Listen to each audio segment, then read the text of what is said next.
몇 사람 인사할까요? 하나님이 당신을 사랑하십니다. 인사합시다.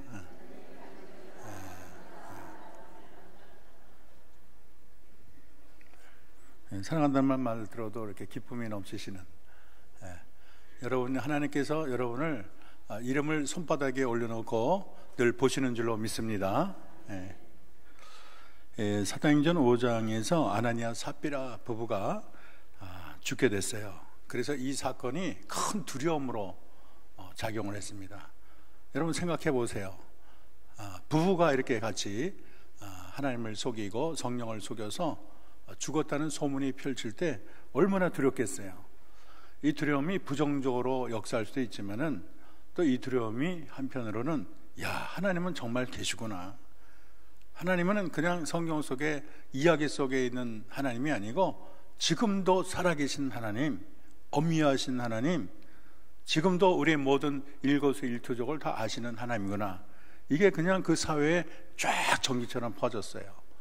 그래서 많은 사람들이 하나님의 존재를 믿고 또 마음을 함께하고 또 모이기를 힘쓰고 또 성령의 역사와 기적이 계속 이 사도들을 통해서 나타나는 거예요.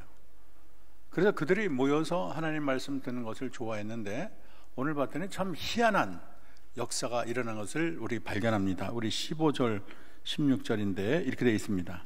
심지어 병든 사람을 메고 거리에 나가 침대와 요 위에 누이고 베드로가 지날 때 그의 그림자라도 누구에게 덮일까 바라고 예루살렘 부근에 수많은 사람들도 모여 병든 사람과 더러운 귀신에게 괴로움 받는 사람을 데리고 와서 다 나음을 얻으니라.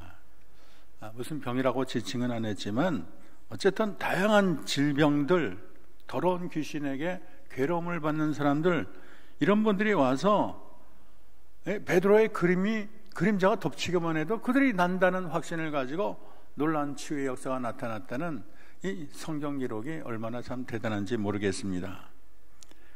참 예수님께서 12제자를 부르셔서 더러운 귀신을 제하는 능력을 주셨습니다. 이것이 그냥 우연한 게 아니고 하나님의 능력이에요. 마태복음 10장 1절에 보면은 온갖 질병과 더러운 귀신을 쫓아내고 허약함을 고치게 했다, 그렇게 말을 하고 있어요. 그래서 성령의 역사가 강력히 나타났다는 것을 알 수가 있습니다. 우리가 이 성령의 역사 가운데 표적과 기사와 이적이라는 말을 자주 쓰는데 때로는 이것이 혼용해서 이렇게 사용되기도 해요. 표적, 이사, 그다음에 이적 이런 게 혼용되지만은 엄밀히 말하면 이 표적이라는 말은 사인이라는 뜻이에요. 무언가를 나타내기 위해서, 어떤 구속적인 진리를 나타내기 위해서 쓰이는 사인을 우리는 표적이라고 합니다. 그래서 예수님이 물고기 뱃속에 3일간, 요나가 물고기 뱃속에 3일간 있었던 사건은 앞으로 장차 예수님이 무덤 속에 3일 있다는 것을 알려주는 사인이 되죠. 그런 것을 우리는 표적, 그렇게 말을 합니다. 그리고 이적이라는 것은 놀랄 만한 일, 이런 뜻이고, 기적이라는 것은 이 현상을 넘어서는 초현상적인 그런 사건을 우리는 기적이라고 합니다. 그래서 때로는 이 단어들이 이렇게 혼용해서 쓴다고 얘기했어요. 우리는 성령의 표적에 대해서 특별히 관심이 있습니다. 성경의 표적은 단순한 능력이라기보다는 무언가를 알려주는 사건이 되는 거예요. 성경에 보면은 모세를 보낼 때 이 사람이 하나님이 보낸 자라는 걸 어떻게 알 수 있느냐? 하나님이 보낸 자다, 이 모세가. 그래서 지팡이를 던졌는데 지팡이가 뱀이 되는 사건이 있죠. 그것은 기적인 동시에 사인이 되는 거예요. 왜냐하면 이 사람은 보통 사람이 아니고 하나님이 보낸 자다. 그리고 또 하나의 그런 사건을 했는데 손을 주머니에 이렇게 품에 넣었더니 나병이 되고 다시 넣었더니 낫다. 하나님이 이 두 사건을 통해서 내가 너를 보냈다는 것을 알려준다고 그렇게 말을 했어요. 그런 것을 우리는 표적, 그렇게 말을 합니다. 성경에 보면 그리스도 예수에 대한 표적이 많이 나오죠. 그래서 예수님이 성령으로 잉태되고 동정녀 마리에게 태어나시고 성령 세례 받은 거, 이런 것이 바로 그가 메시아라는 진정한 표적이 됩니다. 요한복음에는 메시아가 예수 그리스도가 메시아라는 표적이 많이 나오는데, 가나의 혼인잔치에서 물로 포도주를 만든 사건, 또 디베라 바다에서 오병이어로 5천 명을 먹이는 사건이 정말 그가 하나님의 아들이라는 것을, 그리고 생명의 떡을 나눠주는 그런 존재라는 것을 만백성에게 알려주고 있습니다.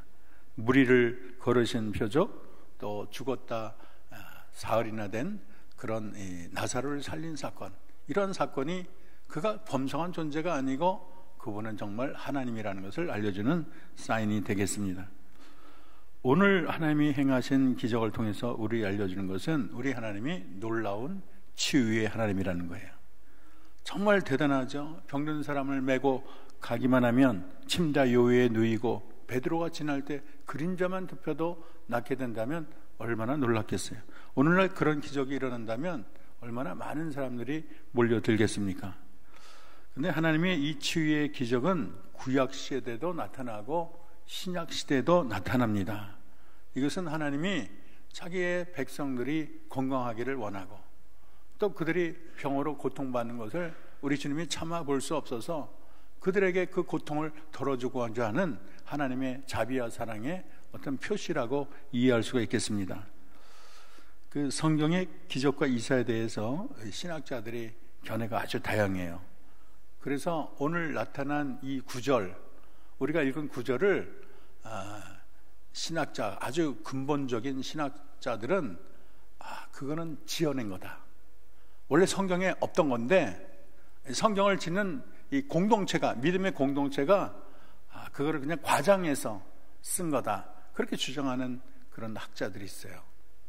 그런 사람들은 성경의 이적을 다 제거해야지 순수한 하나님의 말씀이 된다고 믿습니다.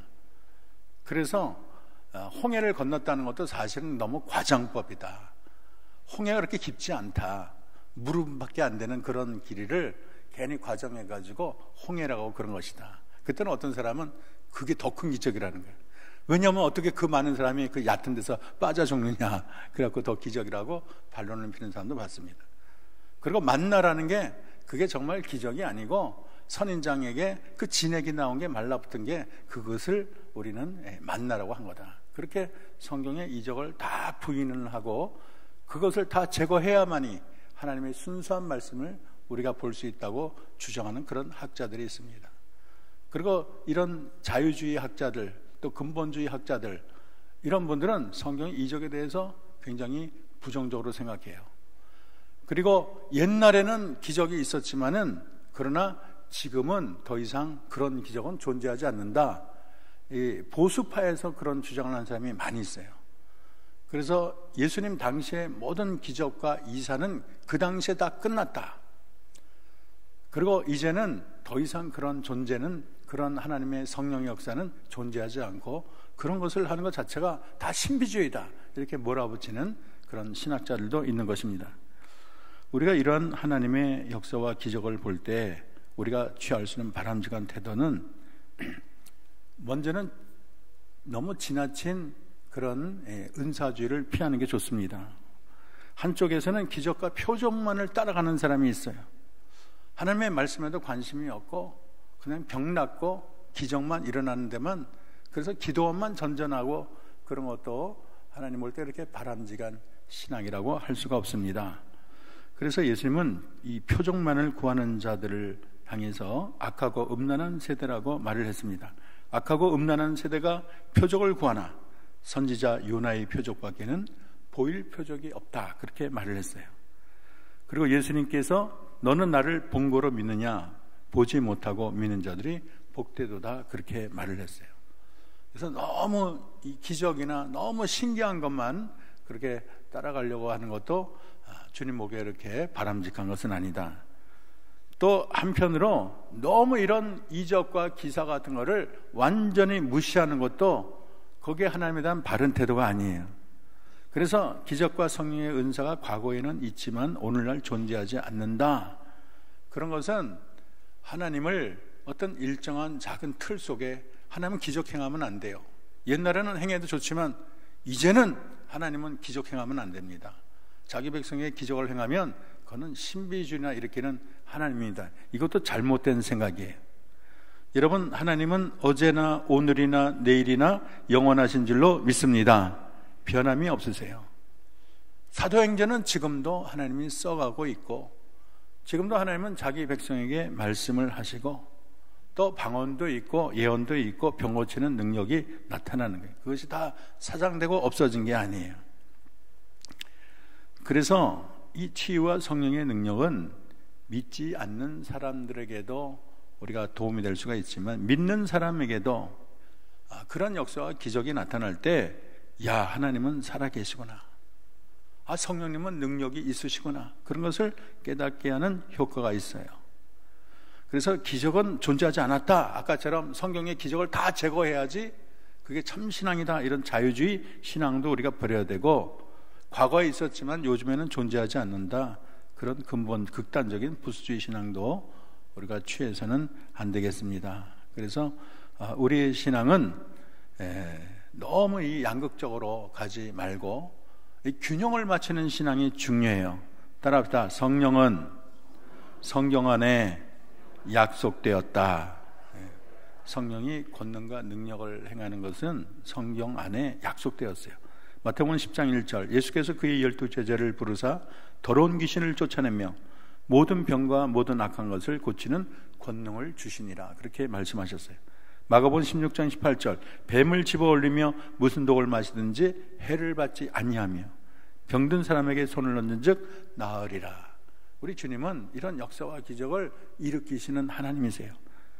그리고 사도행전에 오직 성령이 너에게 임하시면 권능을 받고 예루살렘과 유대와 온 사마리아와 땅끝까지 내 증인되리라. 여기 보면은 성령이 임하면 일어나는 현상이 뭐라 그랬어요? 너희가 무엇을 받고?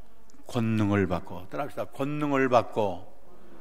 권능 행하는 것을 이상하게 생각하지 마시고, 우리가 권능 행하는 것을 우리가 사모하는 그런 성도가 되어야 되겠습니다. 그리고요, 우리 하나님은요, 치유의 하나님이세요.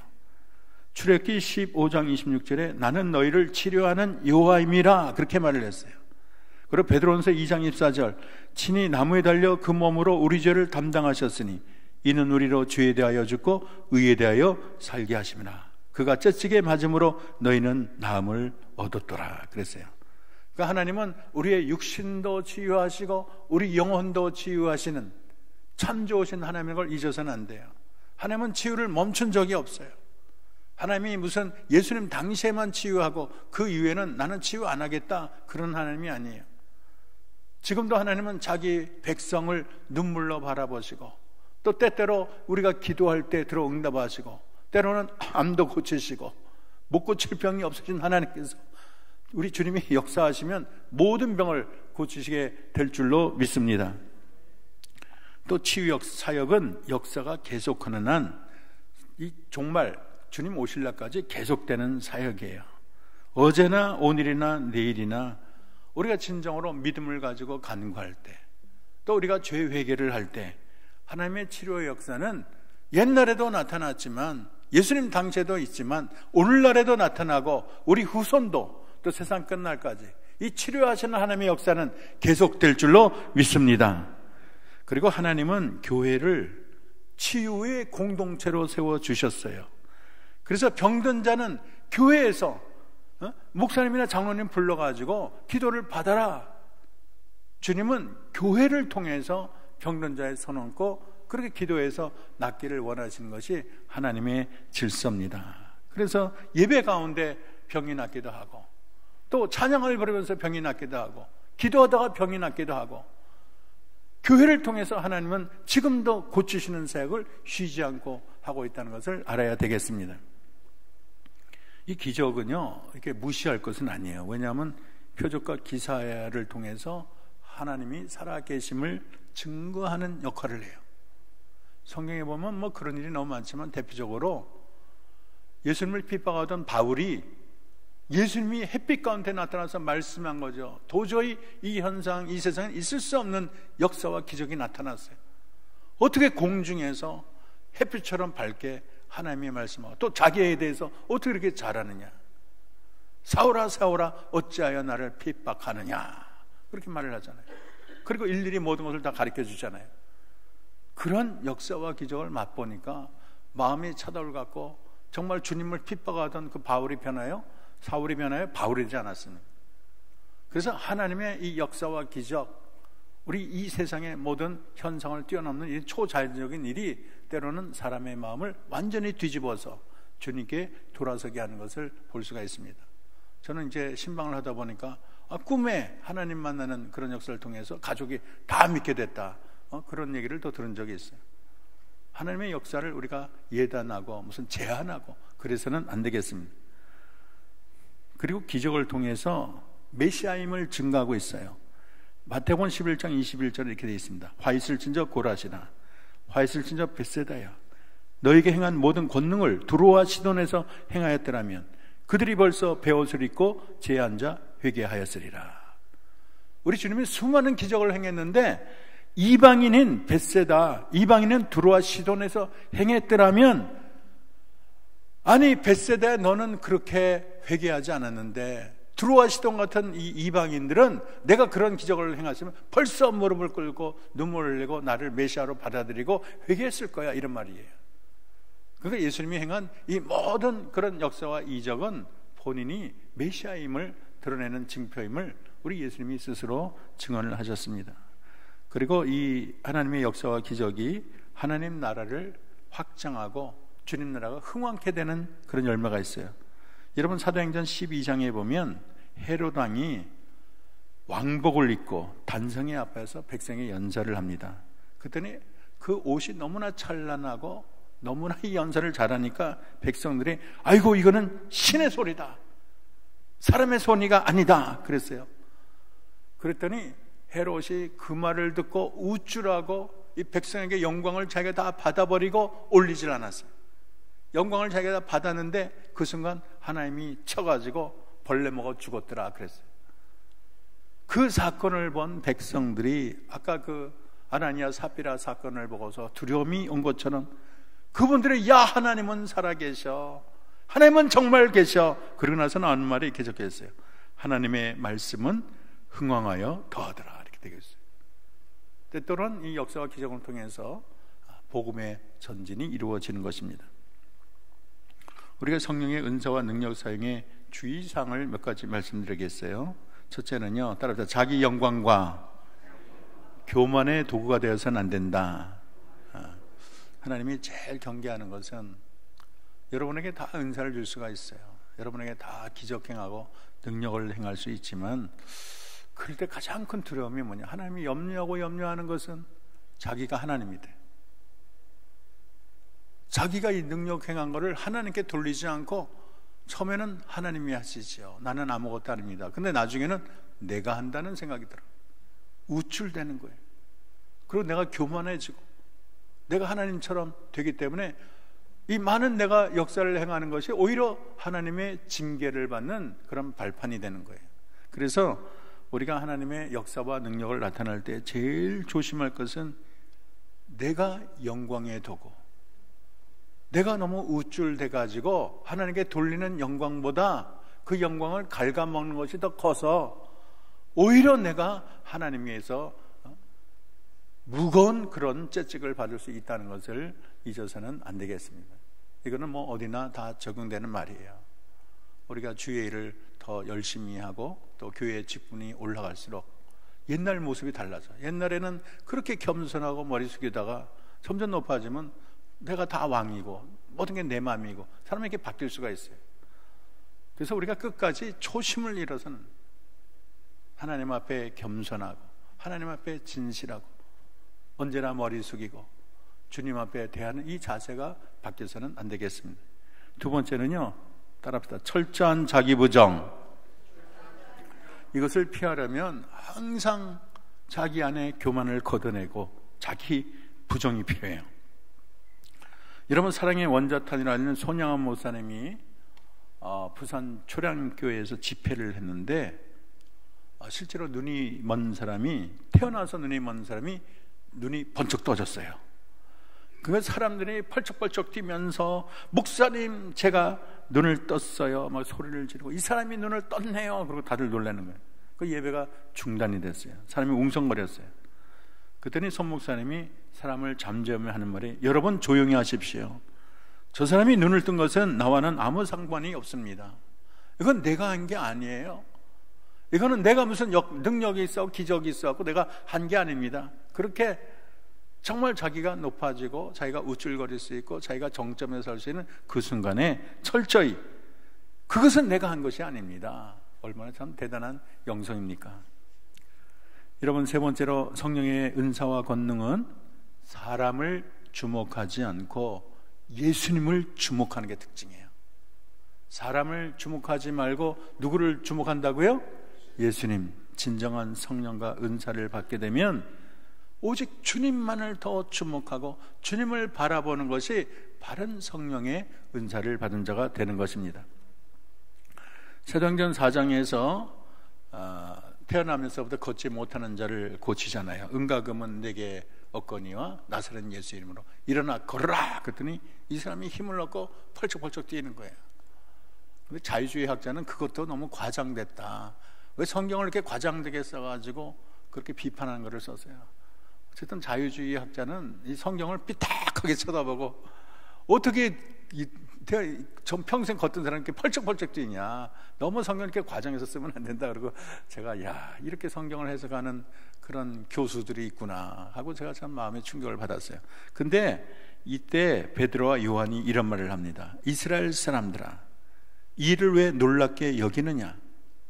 우리 개인의 권능과 경건으로 이 사람을 걷게 한 것처럼 왜 우리를 주목하느냐? 그렇게 말을 했어요. 그러니까 가장 큰 영광이 찾아올 때 진정한 성령의 은사를 받은 사람은 사람을 주목하지 말고 예수님을 주목하게 되면 그것은 바른 성령을 받은 자라고 이해할 수가 있겠습니다. 바울 사도는 고린도 교회를 향해서 이렇게 선포했어요. 유대인들은 표적을 구하고 헬라인은 지혜를 찾으나 우리는 십자가에 못 박힌 그리스도를 전한다. 그렇게 말을 했어요. 성경에 나타난 모든 표적과 이삭이 표적의 목적은 예수 그리스도라는 거예요. 그리스도만 드러나면 되는 거예요. 그런데 사람들은 표적과 이사만 바라보는 게 그게 문제라는 거예요.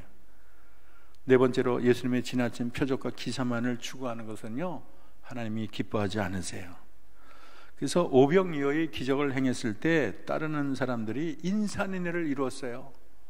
예수님이 얼마나 그런 평생 보지도 못했던 역사와 기적이 나타나니까 얼마나 신기해요. 사람들이 북적북적대요. 근데 주님이 이렇게 말을 합니다. 너희가 나를 찾는 것은 표적을 본 까닭이 아니요 떡을 먹고 배부른 까닭이다. 어찌하여 이 세대가 표적을 구하느냐? 이 세대는 악한 세대라. 표적을 구하되 요나의 표적밖에는 보일 표적이 없나니 너희는 표적과 기사를 보지 못하면 도무지 믿지 아니하리라. 그렇게 표적만을 바라보는 이 세대를 향해서 우리 예수님은 매번 그렇게 날카롭게 지적을 하십니다. 사도 바울도 이렇게 말을 했어요. 유대인은 표적을 구하고 헬라는 지혜를 찾으나, 유대인은 표적을 구하고 헬라인은 지혜를 찾으나, 이 말을 이 사도 바울은 얼마나 이 세대가 핵심은 보지 못하고 잘못된 그런 외양만을 바라보는 세대냐, 겉모습만 보고 안에 있는 진실한 하나님의 존재는 보지 못하고 겉으로 드러난 반짝이는 그런 이적에만 그렇게 눈을 돌리고 있느냐, 그런 것을 계속 반복해서 말을 하고 있습니다. 더 심각한 말은요, 따라합시다. 은사가 구원의 표지는 아니다. 어떤 사람은 이 말을 들으면 좀 놀랄지 모르겠어요. 마태복음 7장 22절에 이렇게 말합니다. 그날에 많은 사람이 나더러 이르되 주여 주여 우리가 주의 이름으로 선지자 노릇하며 주의 이름으로 귀신을 쫓아내며 주의 이름으로 많은 권능을 행치 아니하였나이까. 저는 주님 오실 때에 가장 놀랄 사람이 누굴까? 가장 어떻게 이런 일이 있습니까? 펄떡펄떡 뛴 사람이 누굴까? 바로 오늘 이 말씀을 듣는 자라고 생각을 해요. 왜냐하면 이 사람은 이 세상에 있을 때 주님의 이름으로 역사를 나타내고 기적을 나타내고 많은 사람의 추앙을 받고, 야, 저분은 정말 하나님의 종이다. 저분이 행하시는 일을 보니까 하나님은 살아계시다. 다 그래서 몇만 몇십만이 몰려다녔는데 막상 심판대 앞에서 내가 하나님으로부터 큰 상급을 받을 줄 알았는데 주님이 나를 보고 정색을 하시며 나는 너를 도무지 알지 못한다, 이 얘기를 들을 때 얼마나 참 그날이 얼마나 자기의 모든 억장이 무너지고 얼마나 세상이 좀 깜깜하겠어요. 정말 주님 오실 때 가장 괴로움이 많은 자가 나는 이 사람이 아닐까, 이렇게 생각이 됩니다. 나는 너희를 도무지 알지 못하니 불법을 행하는 자들아 내게로 떠나가라. 아무리 역사와 기적을 나타나고 표적을 이뤄내도 정말 그가 바른 신앙이 아니라면 구원조차 받지 못하기 때문에 꼭 표적만이 이 사람이 구원받는다, 방언을 하니까 구원받는다, 그거는 잘못된 것이라는 것을 우리 한영교회 교인들은 분명히 알기를 소망합니다. 따라 내가 문제 내서 방언을 하면 구원받았다, 기회예요, 아니에요? 방언하고도 구원 못 받을 수가 있어요. 그 다음에 교회의 유익을 위해서 하는 것이 중요합니다. 자신에게 치유의 능력이나 기적이 나타나는 경우 그거를 자기의 야욕을 채우면 안 돼요. 자기가 인기가 높아지는데 그거를 사용하면 안 돼요. 개인 재단을 해가지고 자기가 자꾸 높아지는 것도 바람직하지 않아요. 모든 은사는 교회의 덕을 위해서 사용해야 됩니다. 그리스도의 몸을 세우고 성장하기 위해서. 그래서 이 치유의 능력도 하나님이 드러나고 하나님이 영광받고 교회가 더 그렇게 박수받도록 해야지, 자기가 더 높아지고 그런 것은 하나님이 절대 기뻐하지 않으세요. 그리고 마지막으로 말씀을 따라 하는 게 중요해요. 여러분, 야고보와 지침을 우리가 따라야 되는데 이렇게 말을 합니다. 너희 중에 병든 자가 있느냐? 그는 교회의 장로를 청할 것이요, 그들은 주의 이름으로 기름을 바르며 그를 위하여 기도할지라. 믿음의 기도는 병든 자를 구원하리니 주께서 그를 일으키시리라. 그래서 정말 질병을 고칠 때 내 힘으로 한다, 무슨 성령의 능력으로 물론 하겠지만은 교회를 대표하는 장로들을 불러서 자신의 경건이 아니라 하나님이 위임한 권세에 따라서 이 병든 자를 고친다는 말씀에 따라서, 그래서 교회 안에서 그런 능력이 나타나는 것을 우리 주님이 원하십니다. 그래서 너무 말씀과 교회를 벗어나서 독단적으로 은사를 사용하고 그러다 보면 교만해지고 자기 영혼이 망할 수도 있어요. 그래서 잘못된 은사 사용은 십자가보다 표적의 마음이 빼앗기기 때문에 복음을 지원하기보다는 위협하고 또 기독교 신앙의 본질을 위협할 수가 있습니다. 오늘 제가 말한 이 주의사항을 여러분의 마음에 새긴다면 우리가 추구하는 그런 영성은 균형 잡힌 영성이에요. 따라합시다. 균형 잡힌 영성.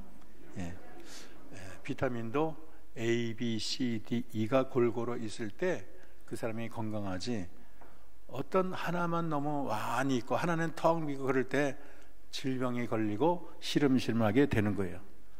그래서 영성과 지성, 말씀과 기도, 신앙과 이성, 또 말씀과 성령, 이런 것이 다 균형을 맞추고 가는 신앙이 하나님 올 때 합당한 신앙이 될 것입니다. 손만 크다든지 머리만 크다든지 발만 크다든지 그건 문제예요. 어떤 사람은 태어나는데 발 길이가 달라. 그래서 이렇게 호르몬을 맞아가지고 갖게 했다, 이런 얘기도 제가 들은 적이 있어요. 어쨌든 여러분이 영적으로 주님이 보실 때 내 모습이 어떨까? 내가 정말 하나님 볼 때 그 균형 잡힌 그런 모습을 하나님께 내가 보여주고 있나, 자신을 살펴볼 필요가 있습니다. 어쨌든 우리가 이런 균형 잡힌 신앙 가운데 성령의 능력이 강하게 나타나는 교회 되기를 소망합니다. 분명히 성령은 그때도 살아계시지만 지금도 똑같이 살아계셔서 오늘날도 우리 주님은 아무도 고칠 수 없는 질병도 주님이 고칠 줄로 믿습니다. 암도 고칠 줄로 믿습니다. 척추도 고칠 줄로 믿습니다. 우리 안에 모든 질병을 못 고칠 그런 질병이 없으신 그 하나님께서 여러분이 눈물로 기도할 때 역사와 기적이 나타날 줄로 믿습니다. 우리가 말씀이 든든한 기초 위에서 성령이 함께할 때 성령의 역사가 더 강력히 나타나고 교회는 부흥하고 하나님 나라는 흥왕하게 될 것입니다. 우리 다 같이 기도하겠습니다. 첫째 제목은 초대교회처럼 성령의 역사가 나타나게 해달라. 말씀과 기도, 말씀과 성령이 조화를 이루게 해달라. 또 질병 가운데 고통당하는, 오늘 여러분 가족 중에 질병으로 고통당하는 이가 있습니까? 오늘 말씀과처럼 놀라운 성령의 능력으로 치유받기를 소망합니다. 우리 다 같이 통성으로 기도하겠습니다. 하나님, 2000년 전에 살아서 역사하시며 아버지 하나님, 모든 사람이 두렵고 떨리도록 살아서 역사하신 우리 주님, 성령의 역사가 그때 얼마나 강하든지 아버지 베드로의 그림자만 덮여도 하나님 병이 나을 정도로 우리 하나님이 강력하게 역사했습니다. 이적과 기사가 나타났습니다. 하나님이 살아계심을 만백성에 증거했습니다. 하나님, 수많은 사람이 질병을 낫고 기뻐 뛰며 하나님을 찬양했습니다. 정말로 하나님 살아계시는 하나님 안에서는 역사와 기적이 나타나며 우리 주님이 못 고칠 질병이었고 모든 것을 행하실 줄로 믿습니다. 하나님, 그러한 역사가 아버지 2000년 전에만 있을까요? 아버지, 그러한 역사가 성경에만 사장되어 있을까요? 하나님, 주님은 지금도 살아계셔서 우리의 연약함을 아시고 우리의 질병을 고치시는 은혜의 하나님인 줄로 믿습니다. 성령은 지금도 살아서 강력한 능력으로 모든 질병을 고치시고 아버지 모든 죄악을 제하시며 크신 은혜와 역사를 나타내신 살아있는 성령님인 줄로 믿습니다. 하나님, 초대교회의 역사가 오늘날도 나타나게 도와주시옵소서. 초대교회의 역사가 아버지 강력히 나타나는 한영교회가 되게 도와주시옵소서. 우리 모두 말씀과 기도, 말씀과 성령이 조화를 이루게 도와주시옵소서. 우리 가운데 질병으로 고통받는 이가 있습니까? 이 시간 하나님께 기도할 때 치유의 역사가 나타날지어다. 모든 질병이 사라질지어다. 하나님이여, 질병이 아버지 하나님 흔적도 없이 사라지도록 주님께서 역사해 주시옵소서. 허리 아픈 이는 허리가 낫게 도와주시고 무릎 아픈 이는 무릎이 낫게 도와주시고 심장이 나쁜 이는 심장이 고침을 받게 도와주시고 발이 아픈 자는 발이 치유를 잊게 도와주시옵소서. 하나님께서 놀라운 역사로 우리 한영교회 지금 이 자리에 치유 역사를 나타내사 놀라운 은혜와 역사와 기적, 하나님의 살아계심을 체험하는 한영교회의 성도들이 다 되게 도와주시옵소서. 성령의 능력으로 이 세상을 살며 능력 있는 크리스찬으로 이 세상을 살며 하나님의 영광을 위하여 달려가는 우리 모두가 되게 도와주시옵소서. 우리 모두 영권자가 되어서 우리가 기도하는 것마다 역사가 나타나게 도와주시고 우리 진정한 치유자가 되어서 하나님의 역사를 이 땅에 아버지 왕왕히 나타내는 주의 성도들이 되게 하옵소서. 예수님의 이름으로 기도합니다.